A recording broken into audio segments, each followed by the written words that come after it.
Nightmare is over. It is high time you celebrate breakup. Celebrate that your punishment has reduced. Celebrate that the worst has left you. Celebrate that the nightmare is over.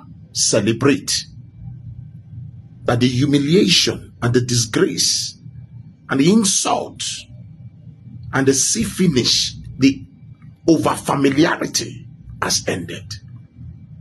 The reason why most of you are not happy is because you have not celebrated your breakup.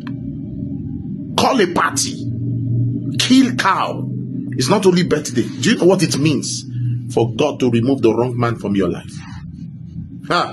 You don't even understand. Do you know what it means for you to be free from Satan assistant son, assistant secretary?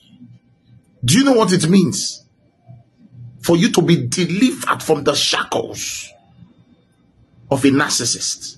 Celebrate your breakup. Be happy instead of crying like an idiot. Many of you are supposed to tell God, I'm sorry. God is helping you. You are crying. I love him. I love him. If I slap you, come on, go and celebrate your breakup so that God can make you up. The best man is coming.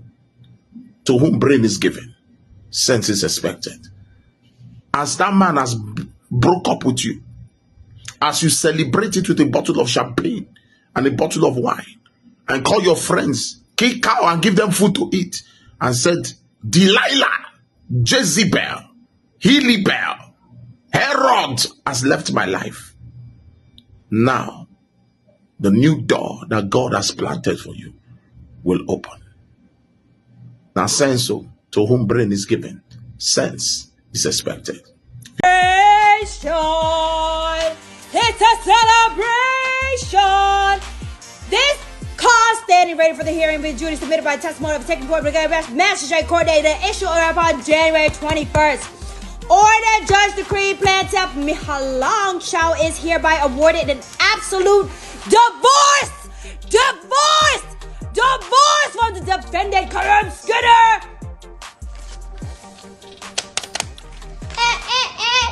Woo-woo. I don't even drink, bitch. But let's take a shot of water.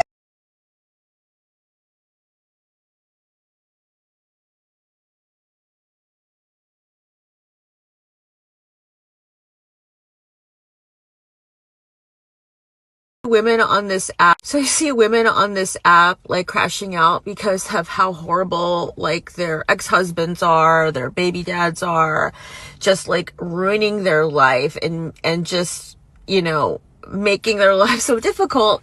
And I'm like, oh my God, that's so horrible what those women are going through. And now I'm one of them. I filed for divorce 2 months ago. I've been trying to look for an apartment, and the places that I'm looking at, I need to make 3 times the rent to be able to rent them. And unfortunately, with my job, I'm a CNA. I don't make 3 times the rent. So I need a child support order to be able to add to my income so I can meet the requirement. And I've been trying to get into some sort of settlement with my soon-to-be ex-husband on that.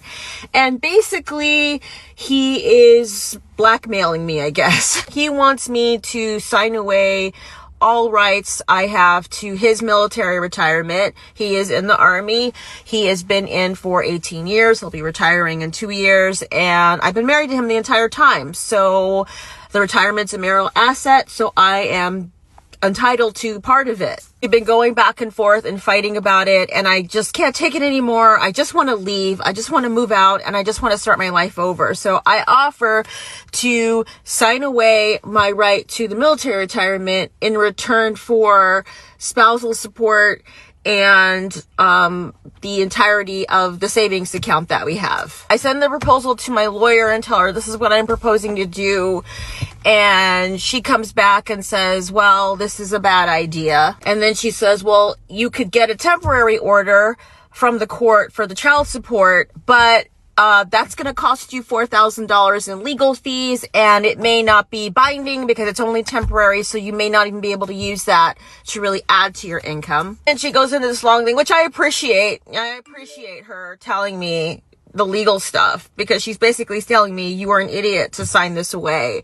And she does all the numbers, and the numbers don't make any sense. Basically, I'm giving away more to get less. She's basically trying to persuade me to kind of wait this out till the final order happens, because it will go in my favor if I can just wait it out. But I can't wait it out because I have to stay in the house with this person. Yesterday, he called me the nanny. He said that I'm going to pay you child support and you're just going to be the nanny for my kids. When I told him, like, I need to try and stay in the district so our kids can keep going to their school, and the neighborhood that we're in is a little bit more expensive, so I need the child support order. And he said, it's not my problem. It's not my problem that you can't afford a place for them to live.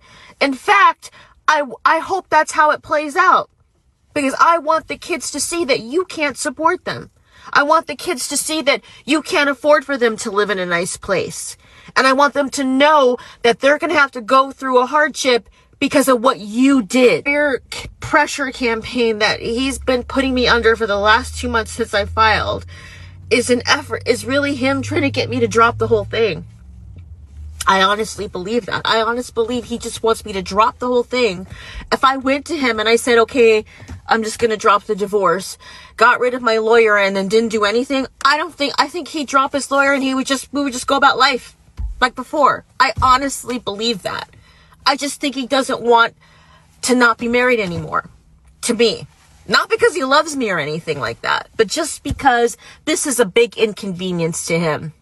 It's a big inconvenience, and he has to do all of these things he doesn't want to do, and all he wants to really do is just go to work, come home, play video games, watch some corn, and nap. And I'm disrupting all of his plans with my annoying, irritating divorce. This is very long, but I'm hoping that a woman's going to see me, see what I'm going through, and say to yourself, I don't want to go through that. And it could easily be me, because it could easily be you. I am not special. I am not special or unique. I'm just a woman. And LOL. We'll save the long story time for my ex-husband's wife just DM'd me. And LOL. We'll save the long story time for another time. But getting that DM is just confirmation. All I had to read was, I just wanted to personally let you know that 5 years later, this man hasn't changed. And for the most part, most men don't change. I'm not saying all men, I'm saying most.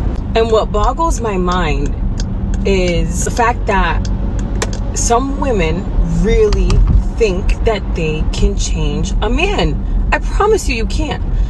Like, men grow, don't get me wrong. Men grow, they mature, whatever. But some of these men that have issues need help.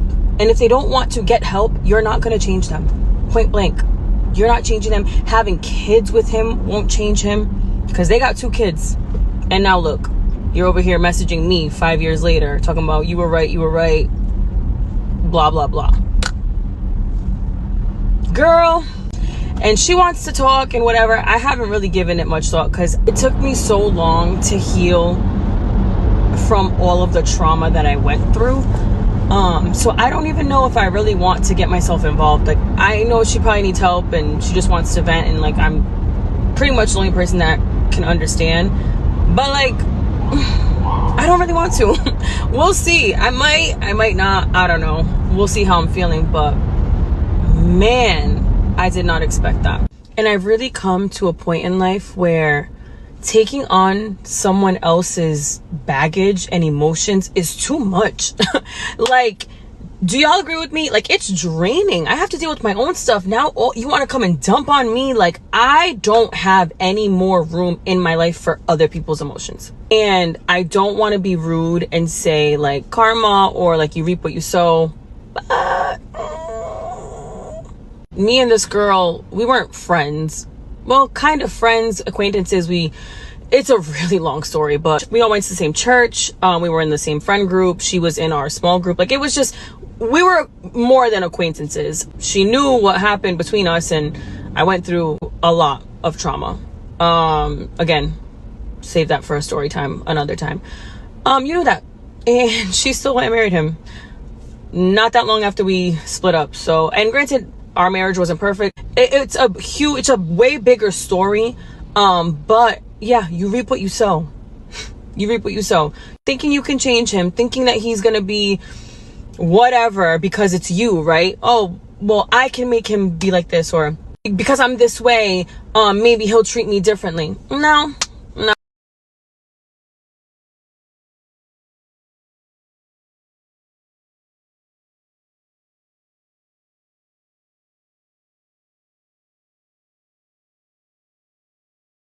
That this man's love, she said that this man's love language was to buy her gifts. You believe that's somebody's love language? Let me introduce you to the mind of a manipulator. Maybe then I can help you out a little bit. Because what manipulators do, they exploit your vulnerabilities. And even knowing that you have a fear of vulnerability, a fear of connection, a fear of intimacy, lets me know that I can exploit that. Yeah. I'm going to come in and give you false praise. I'm going to make you feel like you're rewarded. I'm going to make you feel like your time is rewarded. This ain't for you. This is for me. Please understand that I was never going to give you that relationship. This false praise that I gave you was to help me fill those voids, to help give me the reassurance in myself, to help validate who I am and my sense of security and stability. Stop falling for the okie doke. Come on. That man didn't introduce you to the family because you were never a part of his plan. Come on. Not long term. And until you start being real with yourself, Ouch. because no matter what it is that you say, your behavior snitch on you. So a manipulator comes in and they see, oh, you afraid of this. I got you. Oh, your self-worth is low. I got you. Scary. Your self-esteem is low. I got you. Please understand that a lot of you set yourself up.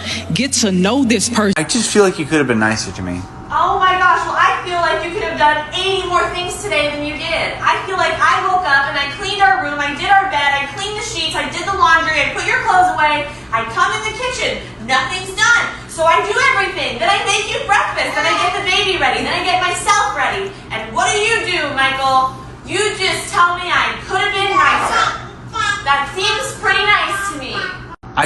Is the equivalent of what men feel when after we're divorced, the ex-wives drop a lot of weight and look super sexy. We're sitting here thinking, where was that effort when we were married? Why are you doing it only after we're divorced? Now, I don't have that answer, but to the ladies watching, why is that? I have the answer, and all of the women watching will be nodding along with me. There are 3 types of men as husbands and or fathers. There are men that default most, if not all, of the mental and physical responsibility for parenting and domestic household to women. And it's not specific to women that are stay-at-home moms, but of course, that's the most common excuse that men give for doing that.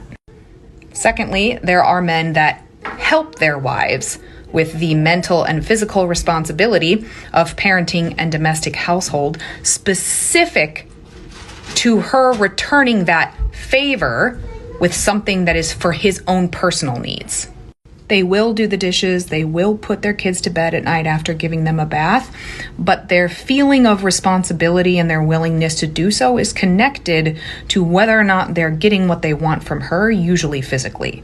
If they're not, they will be much less willing and much more likely to complain about having responsibility for those things. And thirdly, there are men that carry their share of responsibility, both physically and mentally, for parenting and domestic household because they want to, and it's rewarding for them. Whatever they are experiencing in their interpersonal, romantic, physical relationship with their wife is separate from the way they feel about responsibility for parenting and domestic household. Women that glow up after divorce are married to one of the first 2 types of men, and women that glow up in the marriage are married to the 3rd type of man. I'm married to the 3rd type.